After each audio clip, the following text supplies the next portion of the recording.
Ciao a tutti! Oggi in questo video proverò a mostrarvi come riuscire ad ottenere tante piccole piantine di glicine partendo semplicemente dal seme. Questa è una tra le piante più apprezzate nei nostri giardini e nei nostri balconi proprio perché è bella come pianta ma ha una caratteristica davvero particolare, ovvero quella di fare dei veri e propri bagni di colore quando fiorisce. Le fioriture durano davvero molto e hanno vari colori a seconda della qualità che sceglierete. Seguite il video perché una volta che capirete quanto sia facile farla nascere, crescere ma soprattutto fiorire sarete contenti di averlo fatto.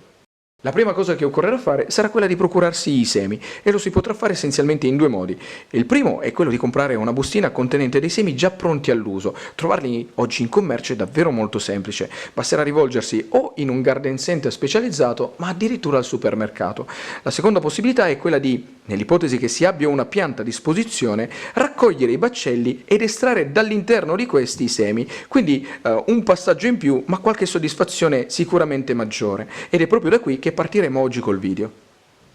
Una volta ottenuti i baccelli sarà il momento di prelevare dall'interno i semi e farlo è davvero molto semplice. Sarà sufficiente prendere ogni singolo baccello ed aprirlo. In questa maniera, guardate, praticate un'incisione tutto intorno alla base del baccello ed aprite.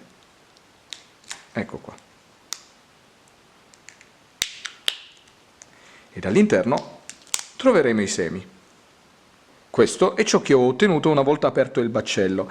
Direi che è davvero un ottimo risultato. Ho ottenuto 3 semi, tutti perfetti per essere seminati, ma la cosa più sorprendente è che uno dei 3 addirittura abbia iniziato all'interno del baccello, senza che nemmeno lo stesso fosse aperto, a creare una piccola radice, quindi ha iniziato il processo di germinazione. Eccolo qua. Cambio inquadratura per mostrarvi meglio come appaia il seme, ma soprattutto la radice. Procediamo con l'estrazione di altri semi, quindi basterà semplicemente incidere, come dicevo, una delle due parti laterali del baccello ed aprire. Se capita una situazione del genere, quindi con un seme che è ricoperto da muffa, io vi consiglio di prenderlo e buttarlo, perché questo potrebbe generare poi delle muffe che uccideranno proprio la piantina che nascerà e oltretutto se questo seme verrà messo a contatto con gli altri semi rischierà di trasmettere questi funghi anche agli altri semi, quindi facendo morire qualsiasi cosa con la quale verrà in contatto. Una volta aperti i baccelli, questo è ciò che ho ottenuto. Direi che è un ottimo risultato anche in termini di numeri. Se anche voi otterrete un risultato simile al mio, ma non voleste comunque seminarli tutti, allora vi consiglio di eseguire una cernita degli stessi. Eseguire una cernita tra i semi che abbiamo a disposizione, al fine di capire quale tra questi abbia più possibilità di generare una nuova piantina e quindi metterlo a dimora nel terreno, è davvero molto semplice. Io vi riporto 3 tipologie di seme che potreste trovare una volta aperti i baccelli. Questo che è da scartare subito, proprio perché è ricoperto da muffa.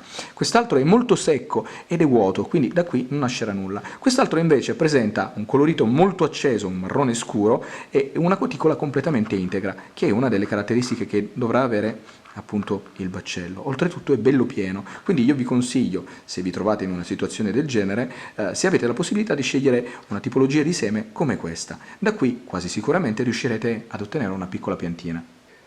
Al fine di essere certi del risultato, prima di procedere con la messa in dimora dei semi nel terreno, occorrerà che anche questi creino una piccola radice. Se non avrete la fortuna di trovare, come ho fatto io, aprendoli durante la pulizia del baccello, allora c'è un modo per poterlo fare, quindi procurarsi un contenitore che sia trasparente e che si possa aprire e chiudere ermeticamente, poi un piccolo tovagliolino di stoffa, mi raccomando non di carta, e semplicemente andare ad inserire i semi all'interno. Dopodiché, insomma, avvolgere il tutto col tovagliolino e bagnare, chiudere il coperchio e mettere questo in un punto dove prenda molta luce.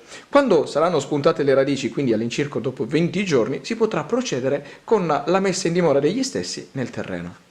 Preparati i semi, prendere un vaso e riempirlo con della torba di buona qualità. Se si volesse compiere questa operazione rispettando la natura e a costo zero, si potrebbe fare, come in questo caso, che prendere una bottiglia di plastica utilizzata, tagliarla a circa 12 cm di altezza partendo dalla parte inferiore e sul fondo praticare un foro. Riempito il contenitore col terreno, prendere un cucchiaino e creare nel centro di questo un piccolo solco, così. Davvero molto piccolo, 1 centimetro di profondità sarà più che sufficiente. Poi prendere il seme, guardate la radice, allora dovrete inserirla nel terreno in modo che questa vada verso il basso e oltretutto questo seme non andrà interrato completamente, quindi lasciatene una piccola parte fuori e fate in modo appunto che la radice vada verso il basso. Ecco qua, questo è il modo corretto per inserire il seme all'interno del terreno. Rinzaffate e pressate leggermente il terreno tutto intorno e la semina è ultimata. Dopodiché prendete un vaporizzatore e bagnate molto abbondantemente. Terminato di bagnare, prendere un sacchettino di plastica trasparente ed andare ad inserire all'interno di questo il vaso, dopodiché chiudere. In questa maniera si creerà all'interno del sacchetto un vero e proprio microclima con temperatura e umidità costante che accelererà e faciliterà la nascita e la crescita delle piantine. Trascorsa meno di una settimana, se andiamo a riprendere il vaso con il semino, potremo notare che questo è già spuntato fuori dal terreno. Eccolo qua, è già alto circa 1 centimetro. Direi che la crescita è davvero molto rapida. Ecco qui. E questo è il risultato trascorso circa un mesetto dallo spuntare del germoglio. Una piantina alta più o meno 10 cm che esteticamente è davvero molto bella e che direi gode di ottima salute. Ricordatevi che questa è una pianta rampicante che cresce davvero molto e molto in fretta, quindi il punto nel quale poi andrà posizionata dovrà essere quello definitivo, perché una volta che inizierà a crescere e si attorciglierà casomai a una ringhiera o a un palo che avete in giardino o nel balcone, non riuscirete più a spostarla se non tagliandola, quindi mi raccomando, pensate bene a dove posizionarla. Trascorsi all'incirca 3 mesi da quando è spuntato il germoglio, se andiamo a riprendere la piantina potremo notare che questa, oltre ad essere cresciuta in maniera davvero veloce, infatti è alta più o meno 12 cm, ha sviluppato un apparato fogliare davvero molto importante.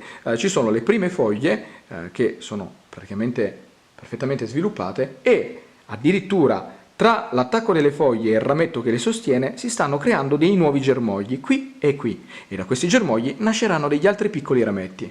E se andiamo a controllare alla base della pianta, il seme dal quale è nata si è praticamente prosciugato, sembra una foglia secca. Questo perché? Perché la pianta crescendo ne ha assorbito tutti gli elementi nutritivi e quindi non è rimasto praticamente più nulla.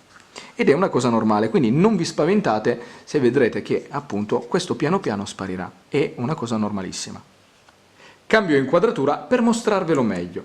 Guardate, questo qui è davvero secco.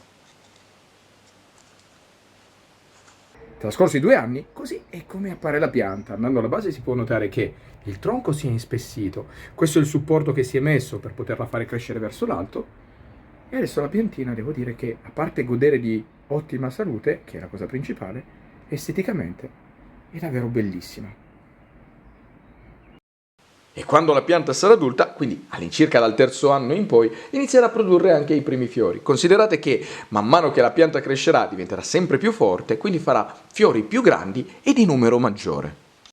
La bellezza di queste fioriture è davvero incredibile e se saranno fecondati, questi inizieranno a produrre anche dei piccoli baccelli. Non cresceranno tutti, ma quelli che cresceranno poi diventeranno simili a dei fagioli, molto più grandi come dimensioni, e all'interno troverete i semi. Quindi non resterà davvero altro che aspettare che questi maturino e generalmente ve ne accorgerete perché assumeranno un colore marroncino scuro e a quel punto si potranno raccogliere e dall'interno estrarne i semi. E con questo il video si conclude. Spero che sia stato utile e divertente per farvi imparare qualcosa di nuovo e se vi è piaciuto, mi raccomando, lasciate un commento, mettete un mi piace, ma soprattutto iscrivetevi al canale e già che ci siete dategli anche un'occhiata.